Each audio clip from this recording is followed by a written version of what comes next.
Nous avons une interface de contrôle et d'administration relativement simple.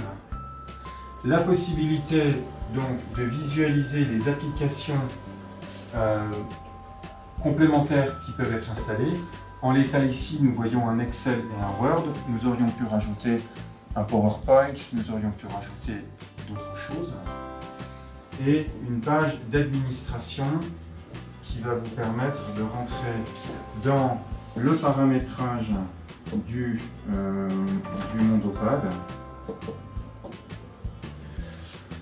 Contrairement à des produits extrêmement performants du marché type Sony Surface Hub, le Mondopad est un produit qui est relativement simple à paramétrer. On retrouvera une page générale qui permet de gérer une quantité tout à fait sympathique de paramètres, le nom du produit, l'auto-actualisation, la récupération automatique des applications, etc., etc. On a la possibilité de mettre donc l'éditeur de mail que nous avons utilisé tout à l'heure pour faire les partages de documents, c'est-à-dire la possibilité également de télécharger un fichier CSV texte avec une importation de courriel pour faire simple. On a la possibilité de complètement gérer l'écran d'accueil, c'est-à-dire de valider ou d'invalider les différentes icônes que l'on souhaite voir. Dans certaines entreprises, on ne fait pratiquement pas de visio, par contre on fait essentiellement du view and share, du navigateur et du tableau, donc on va invalider les icônes dont on n'a pas besoin. On aura bien entendu la possibilité de gérer l'arrière-plan avec des photos issues de la base de l'entreprise, logo, photo, image, la possibilité de gérer tous les fichiers locaux que nous avons pour mémoire ici dans View and Share local.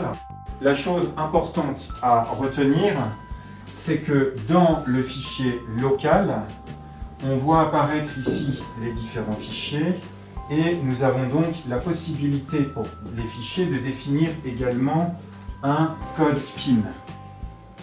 Si Frédéric souhaite avoir son propre fichier dans la partie View and Share avec des documents qu'il souhaite garder confidentiels, sur le fichier Frédéric, il a la possibilité de mettre un code PIN, ce qui signifie que des gens qui iraient travailler sur le Mondopad pourraient évidemment ouvrir les autres dossiers, mais ne pourraient pas ouvrir le dossier de Frédéric sans son code.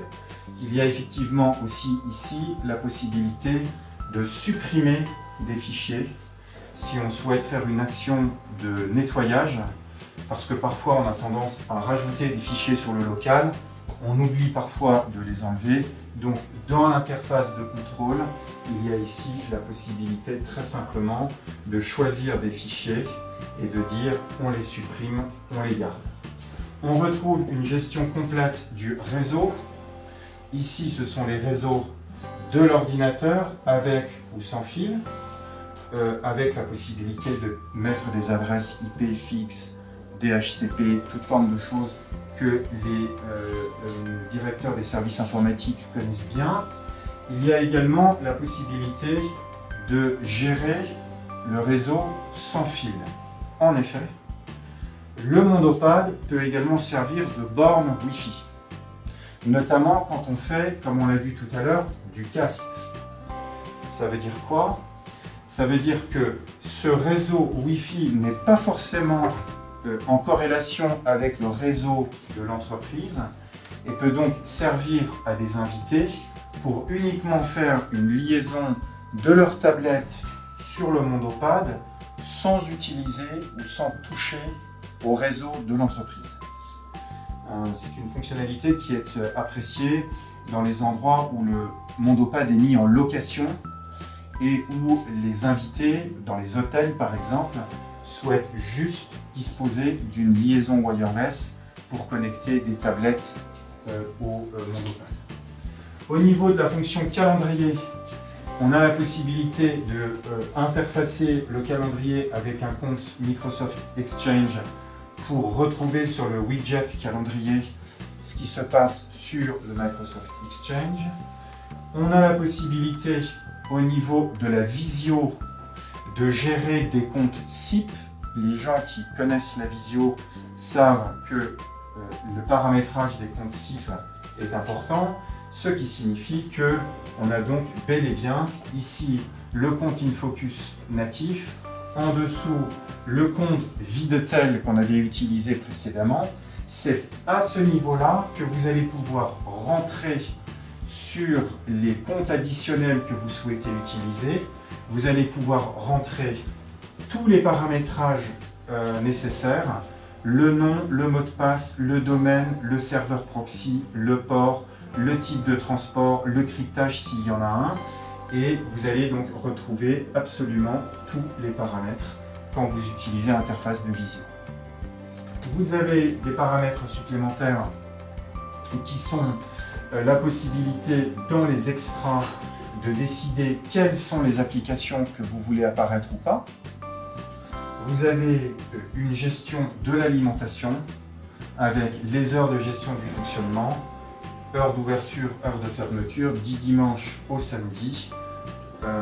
Vous avez la possibilité d'exporter les paramètres.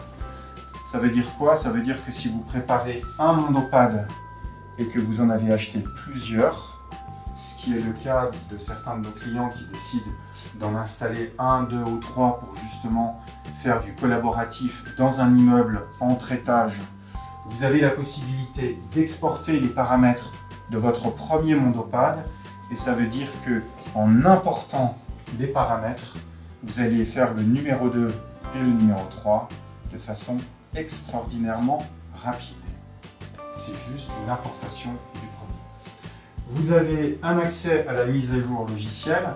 La mise à jour logicielle est liée à l'achat d'un plan de maintenance logicielle qui fait partie des options du Mondopad et qui permet d'avoir pour une durée de 1 an, 2 ans ou 3 ans des mises à jour automatiques du Mondopad quand InFocus fait progresser l'interface Mondopad.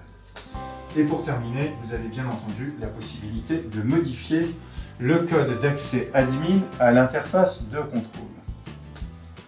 Voilà pour l'interface de contrôle.